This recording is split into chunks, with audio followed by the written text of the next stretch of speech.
Eu sou de Juiz de Fora, Minas Gerais, e hoje eu vim aqui para terminar a minha história para vocês.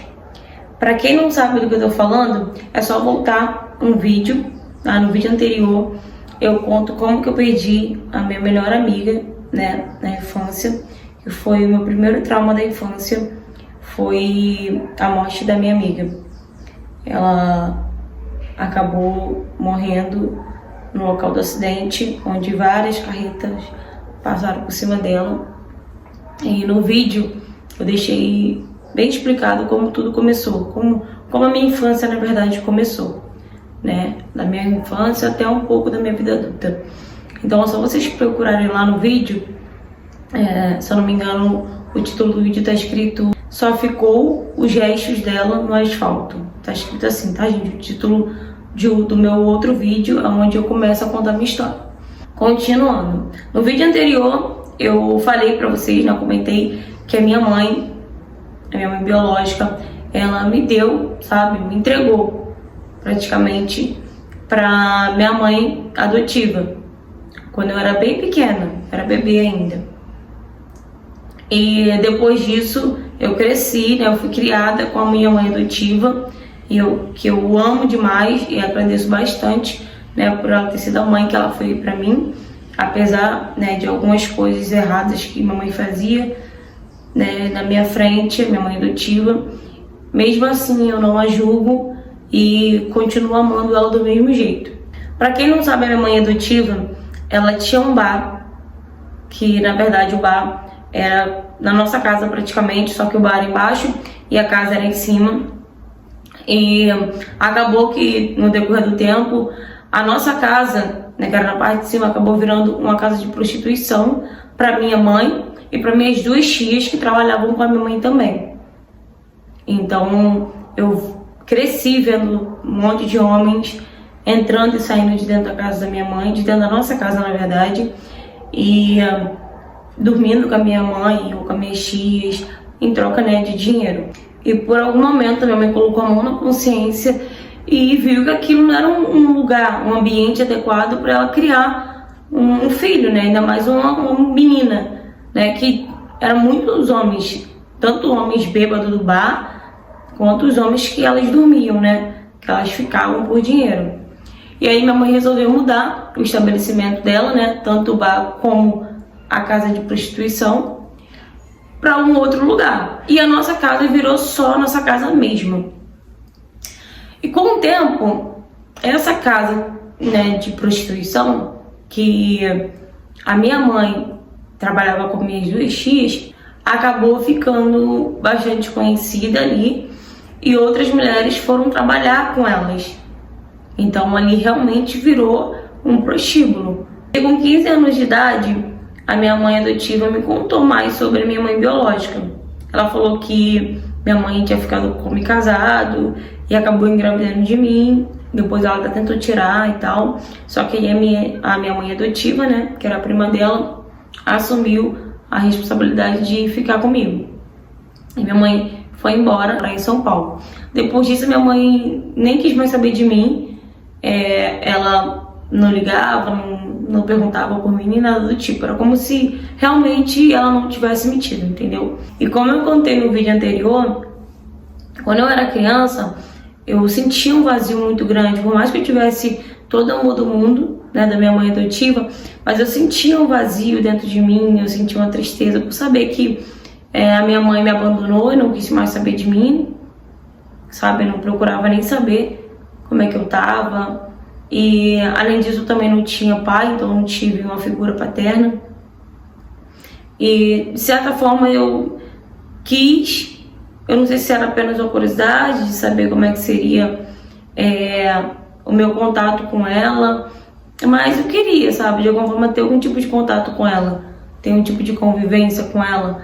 Só que isso foi só na infância mesmo, o tempo foi se passando, eu fui vendo que já que ela não fazia questão de saber de mim, sabe, de alguma forma querer me ver, eu também não tinha porquê querer ter algum tipo de contato com ela. Então eu fui deixando isso pra lá, não fazia mais questão. Eu já tinha visto foto dela, sabia o nome, sobrenome, mas eu não queria mais ter nenhum tipo de contato com ela. Até porque, como eu falei pra vocês, a minha mãe adotiva, ela sempre me deu tudo, sempre me deu muito amor, sempre fez tudo por mim. E como eu era filha única, né, ela não tinha nenhum outro filho, eu era a única filha dela, ela fazia tudo mesmo por mim, ela movia céu e terra por mim. E isso pra mim já me confortava de alguma forma na minha adolescência. Não na minha infância, que na minha infância eu não entendia muito, mas na minha adolescência aquilo pra mim já era o suficiente. Só que com 16 anos de idade, eu comecei a ter alguns tipos de comportamento que talvez eu tivesse meio que me espelhado de alguma forma na minha mãe. Eu comecei a ter relação sexual com vários homens e com mulheres. Nesse meio tempo que eu tive relação sexual com homens e com mulheres, eu fui vendo que eu gostava mais de mulheres do que de homens. Então, com 16 para 17 anos de idade, eu já tinha certeza que eu gostava de mulher. Mas eu continuava tendo relação com mulher e com homem. Eu sabia que não estava certo eu ficar me relacionando, tendo uma relação sexual com várias pessoas, sabe, ao mesmo tempo praticamente, na mesma semana ou no mesmo mês. Só que eu também não achava nada demais, por eu ter crescido, né, vendo alguns tipos de coisas, né, que minha mãe fazia. Então eu não achava que eu estava tão errada por conta disso. Pra ser sincera, minha mãe nem se importava muito com isso. Até porque eu cresci, né, vendo aquilo ali. Então, pra mim era normal. Não era tão certo, mas também não era tão errado. Eu sei que não era certo eu me espelhar em algumas atitudes da minha mãe, sabe? Mas minha mãe também focava muito nos meus estudos. Ela sempre falava que eu tinha que me dedicar aos estudos, que eu tinha que estudar para me ser alguém na vida. Então isso eu fazia, que era estudar bastante, porque eu queria ser alguém na vida, eu queria ter uma profissão de verdade, né? Eu não queria ser uma mulher da vida igual minha mãe e minhas tias eram. Então, independente da minha mãe ser mulher da vida, né? Ela sempre me orientou a estudar. Ela sempre me deu força, ela sempre me deu de tudo, mas tudo para minha mãe era voltado ao estudo, que eu tinha que ser muito boa no estudo, que eu tinha que correr atrás. Então nessa parte eu não tenho que reclamar da minha mãe, entende? Com o tempo eu fiz o concurso e consegui entrar para a faculdade de filosofia e depois eu fiz outros cursos de biologia também. E logo depois eu comecei a fazer estágio. E quando eu tinha 27 anos de idade, eu sofri um outro trauma, acredito que um dos maiores da minha vida, que foi a morte da minha mãe.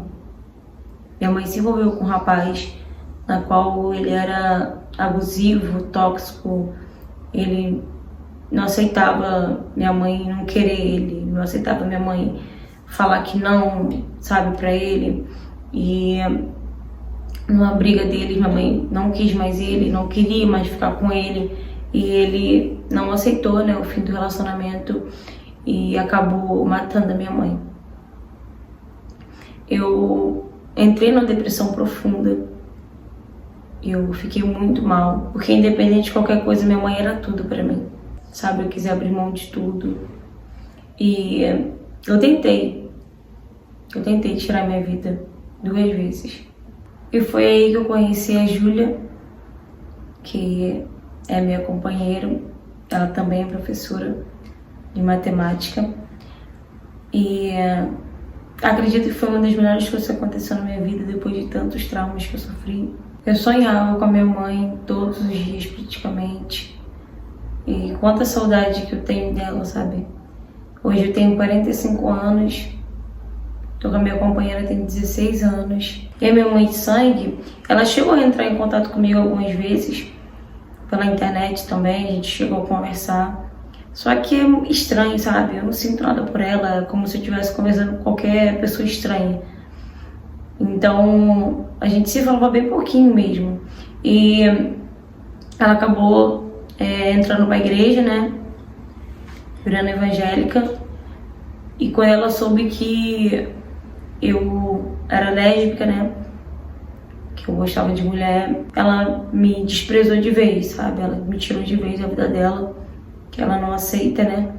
Quem é ela para julgar alguma coisa, né? Uma pessoa que deu a própria filha, não quis nem saber, e hoje em dia me julga por eu ser lésbica, vai entender, né? Hoje em dia eu tenho alguns problemas de saúde, né? Acredito que é normal quem passa tanto trauma na vida futuramente ter algum problema de saúde, mas eu já tô cuidando disso, a minha esposa, ela me ajuda demais, me incentiva demais, e como eu falei no outro vídeo, hoje em dia eu frequento a Umbanda, é uma religião na qual eu me sinto bem, me trouxe uma paz interior, que talvez eu estivesse precisando, me sinto feliz lá, me ajudou a aliviar algumas dores, sabe, a curar alguns traumas. Ali eu encontro compaixão, eu encontro amor. É uma religião de muito respeito também. E eu espero, né, que a minha história sirva de motivação para alguém que passou por momentos difíceis, por traumas, por dores. Continue seguindo firme e forte e com muita fé em Deus. Fala, galera! Gente, eu trouxe o início dessa história, né, o começo dessa história, como tudo começou no outro vídeo, né, no vídeo anterior. É só vocês voltarem o vídeo.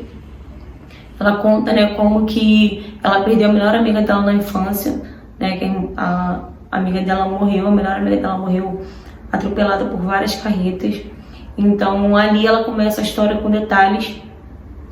E a gente trouxe esse outro vídeo só pra continuar, né, a história de como a mãe dela veio falecer e tudo mais. Então é isso, galera. Espero que essa história tenha ficado de motivação para você. Espero que te ajude de alguma forma, né? Fico muito feliz em saber que mais uma história acabou bem, né? Hoje ela tá feliz, ela tá se cuidando, tá se tratando, e é isso que importa, porque quando a gente sofre algum tipo de trauma, quando a gente sofre dores, né, da infância até a vida adulta, a gente tem que sim procurar um tratamento psicológico, e muita gente acha que não é necessário, acha que consegue se curar sozinha.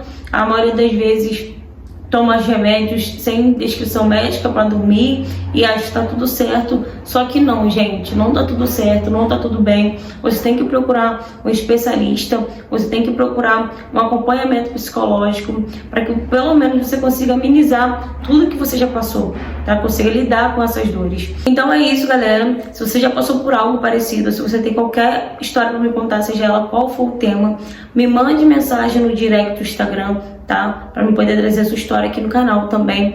Me siga nas minhas redes sociais, curta, comenta e compartilha esse vídeo, deixa sua opinião. E se você não for inscrito no canal, aproveita e se inscreve, tá bom? Beijo, beijo e até a próxima.